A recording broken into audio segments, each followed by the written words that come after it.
बिन सास का ससुराल। ये कहानी शुरू होती है कैलाश निवास से, जहां सुबह के 8 बजे सीता अपने दोनों देवरों को उठाने जाती है। विनीत, प्रेम, कब तक सोते रहोगे तुम दोनों? रात को लेट से आना और सुबह देर तक सोना। फैक्ट्री कब जाओगे? हाँ, 2 मिनट भाभी, आप भैया को चाय पिलाओ ना, अब तब तक उठ जाएगा। तुम्हारे भैया फैक्ट्री से लौट भी आए हैं। मैं उन्हें दूसरी चाय देने जा रही हूँ। अब उसके पहले कि उनका दिमाग गर्म हो, तुम दोनों बाहर आ जाओ। क्या भैया फैक्ट्री से लौट भी आए? हे भगवान। और 2 मिनट के अंदर अंदर तैयार होकर दोनों भाई बाहर खाने के टेबल पर पहुंच जाते हैं। आप 5 बजे ही फैक्ट्री का दौरा करके आ गए भैया, हमें बताया तो होता। रात के 3 बजे घर आने के बाद 5 बजे आंख खुल जाती तुम दोनों की। क्या विनीत, तू 3 बजे घर आया था? तो तू कौन सा 12 बजे घर आया था? मेरे बाद तो आया था तू। ज़्यादा तेज़ मत बना कर। ये बिस्किट खा, मैं चला फैक्ट्री। भाभी, मेरा नाश्ता हो गया। अपने देवर को घर से निकलता देख सीता फौरन रसोई से बाहर आती है। तुम दोनों की सजा एक तरफ और सुबह का नाश्ता एक तरफ। बिना खाए तो तुम दोनों को मैं यहां से जाने नहीं दूंगी। अभी देरी से आने के कारण तुम्हें भैया से डर लग रहा है।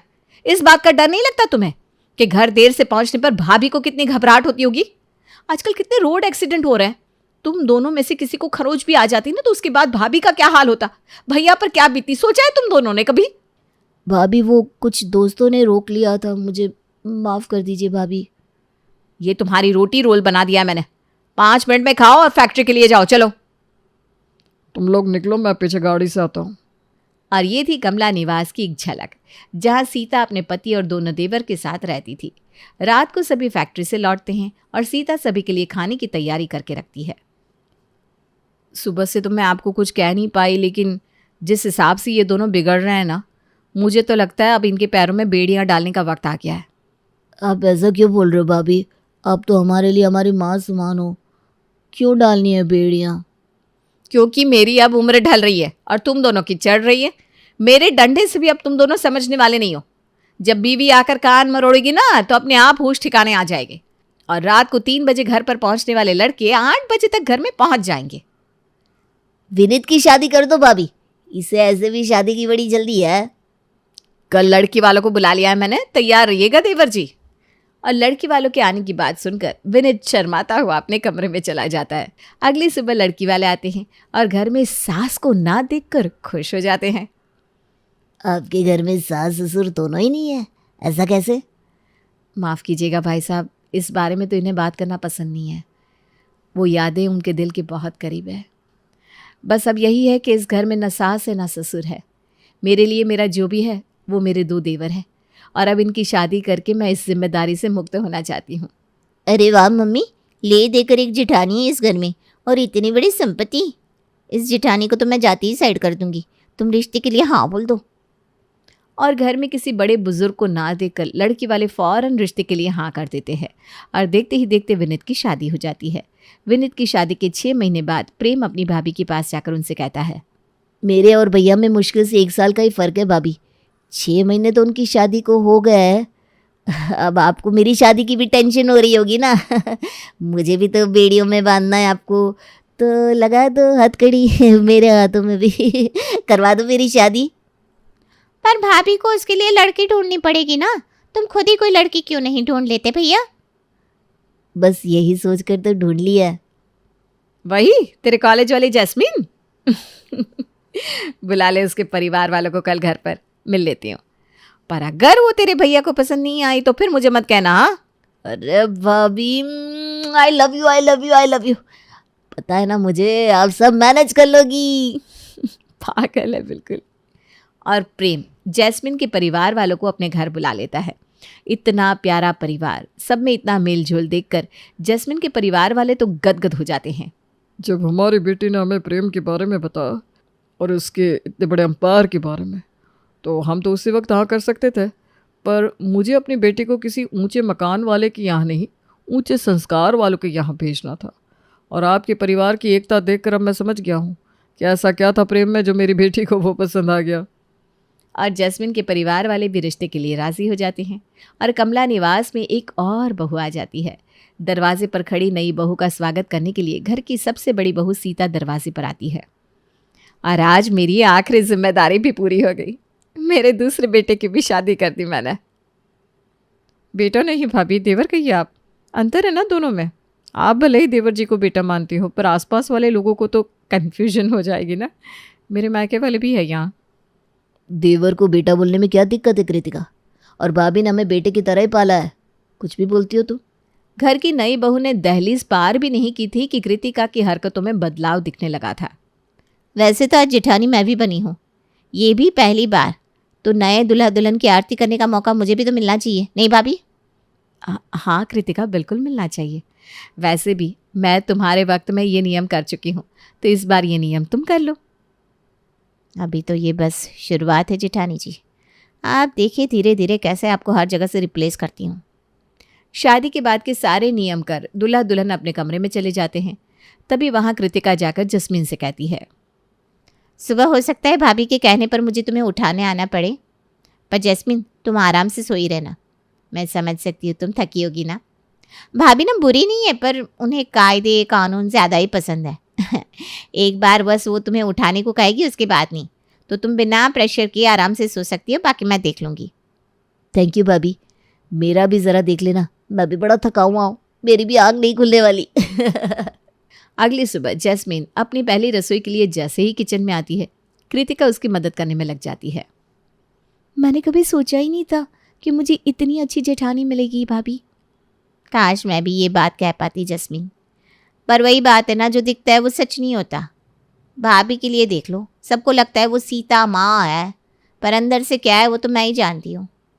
और हम कर भी क्या सकते हैं, हमारे पतियों को नाम भर का हिस्सा दिया गया प्रॉपर्टी में, वो भी भैया भाभी कब ले ले पता नहीं, तो वो जो भी करे सहना तो पड़ेगा। क्या? मुझे तो इस बारे में कुछ भी नहीं बताया गया।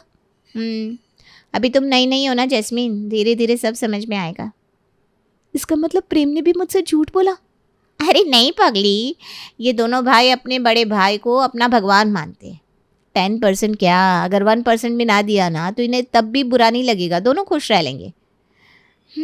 छोड़ो जैस्मिन, मुझे विश्वास है कि हम अपने प्यार से भैया भाभी को बदल देंगे।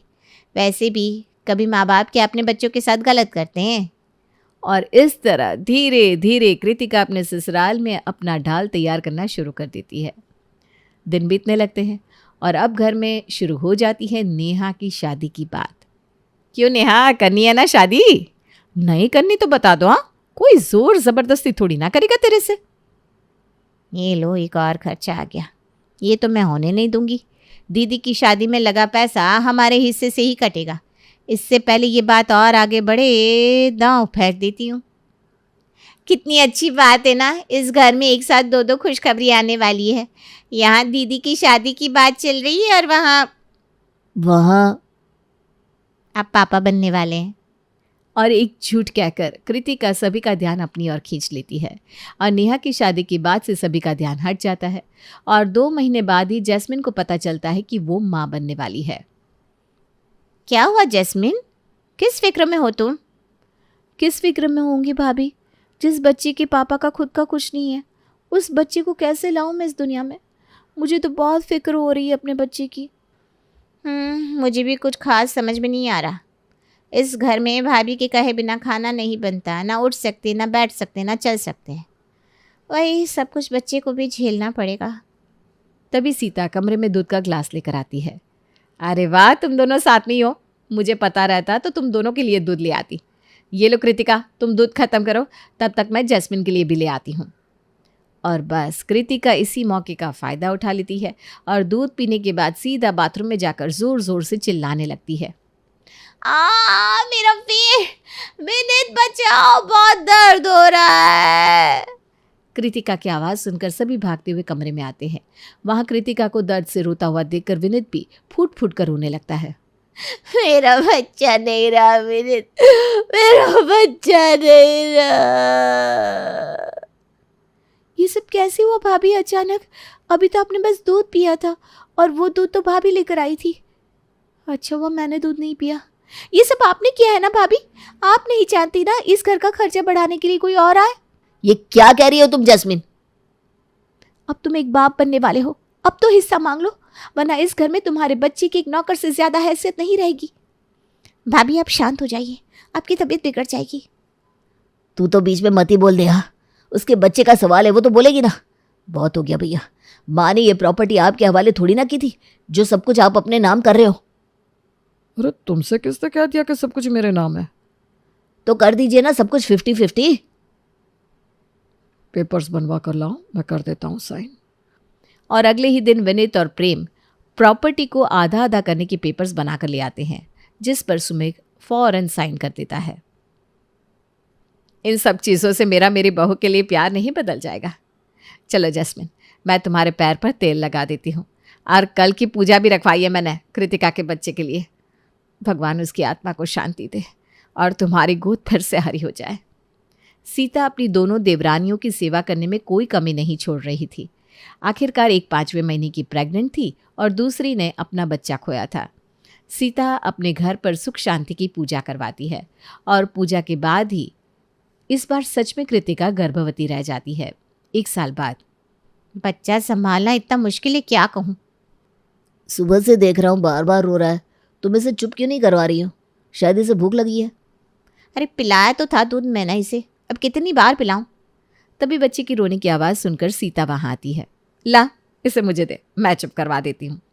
जैसे ही सीता बच्चे को गोद में लेती है वो चुप हो जाता है। मैं इसे अपने पास सुला लूँगी, तुम दोनों आराम से सो जाओ। जैस्मिन का बच्चा हो या कृतिका का, दोनों के बच्चों को सीता ही संभाल रही थी। अगली सुबह नाश्ते के टेबल पर सुमेघ नेहा की शादी की बात छेड़ देता है। अब तो तुम दोनों के बच्चे हो गए, अब तो ज़रा नेहा के लिए लड़के देखना शुरू करो। हाँ भैया, ये तो हमारे दिमाग से निकल गया था, मैं आज ही बात चलाता हूँ कहीं। आप भूल तो नहीं गए ना, आज मौसी जी आने वाली है। 11 बजे पहुंच जाएंगी वो, पर आज हमें मंदिर भी जाना है। एक काम करते हैं नेहा, मैं और तुम मंदिर चलते हैं, तुम्हारे भैया हमें छोड़ते हुए मौसी जी को लाने चले जाएंगे। नाश्ते के बाद सुमेघ सीता और नेहा को मंदिर छोड़ता हुआ अपनी मौसी को लाने निकल जाता है, और उनके निकलते ही उनके पीठ पीछे बैठ जाती है एक सभा। मुझे तो पता ही था यही होने वाला है। एक तो भैया ने अपने अकेले 50% ले रखी है, और आप दोनों भाइयों को मिलाकर कितना दिया? 25% ये कोई बात हुई भला? ऊपर से नेहा दीदी की शादी का बोझ भी आप दोनों पर आता दिख रहा है मुझे। भाभी बिल्कुल सही कह रही हैं प्रेम, एक तो जेठानी जी का कोई बच्चा भी नहीं है, घूम फिर कर वो 2 लोग हैं, उनका खर्च ही कितना है, और हम दोनों का तो पूरा पूरा परिवार है। क्या ज़रूरत है उन्हें 50% प्रॉपर्टी अपने पास रखने की?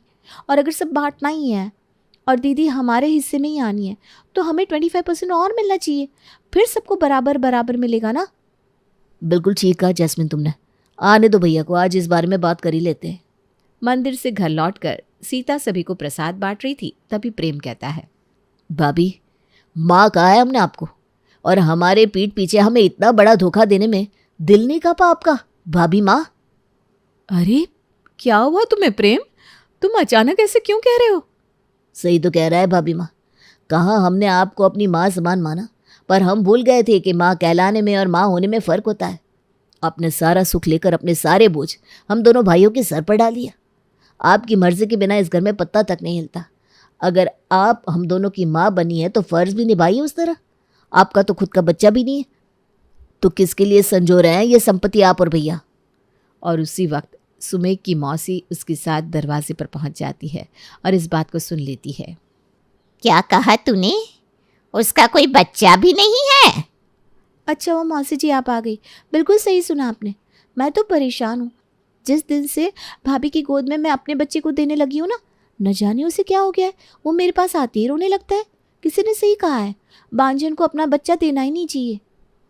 ये हमारे बच्चे को क्या अपना मानेगी, जब इन्होंने अपनी ननद को अपना नहीं माना और हम दोनों भाइयों के सर उसकी शादी का बेड़ा दे दिया। ये सब क्या हो रहा है सुमेघ और सीता? कैसी जबान बोल रहे हैं ये चारों? क्या इन लोगों को पता नहीं कि तुम लोगों ने उनके लिए क्या क्या किया है? जिन लोगों को आंखों देखी पर भरोसा नहीं है, उन लोगों को मैं क्या बताता मौसी जी। तुम दोनों को क्या चाहिए? घर, प्रॉपर्टी ले लो, सब कुछ ले लो। मैं सीता और नेहा को लेकर इस घर से जा रहा हूँ। रुक जा सुमेघ, जिस माँ बाप की संपत्ति की दुहाई दे रहे हैं ये दोनों, जानते हैं क्या उनके बारे में?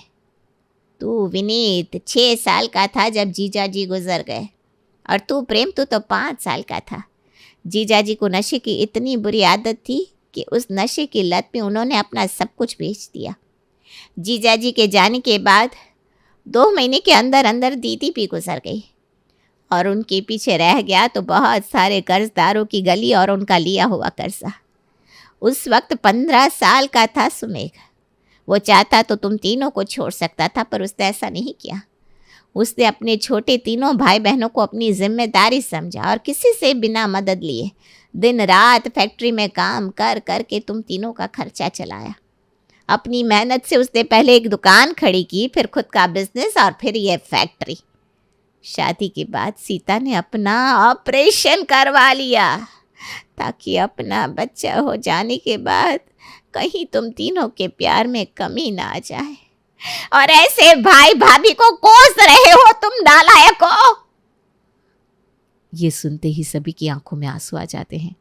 वो समझ जाते हैं कि वो कितनी बड़ी गलती कर रहे थे। घर की दोनों बहुएं सीता के पैरों में गिर जाती हैं और अपने अपने बच्चों को उसके हाथ में सौंप देती है। सभी को अपनी गलती का एहसास हो जाता है और कमला निवास फिर से खुशहाल हो जाता है।